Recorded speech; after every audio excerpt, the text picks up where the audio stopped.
একদিকে বেকারের সংখ্যা বাড়ছে, অন্যদিকে চাকরিদাতারা বলছেন যোগ্য লোকের অভাব। আসলে বিষয়টা কি?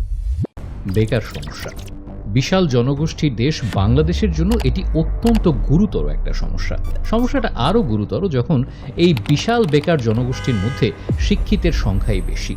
বিআইডিএস এর এক জরিপে দেখা গেছে বাংলাদেশে উচ্চশিক্ষিতদের মধ্যে স্নাতকোত্তর পর্যায়ে বেকারত্বের হার 34% এবং স্নাতক পর্যায়ে এই হার 37%।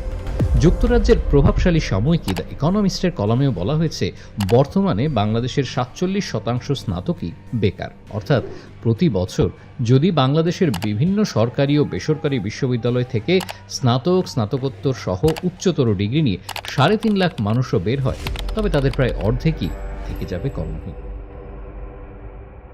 কেন এত BSc, MSc, BBA, MBA, BA, MA সার্টিফিকেটধারী উচ্চশিক্ষিত তরুণ তরুণী দিন শেষে বেকার থেকে যাচ্ছে?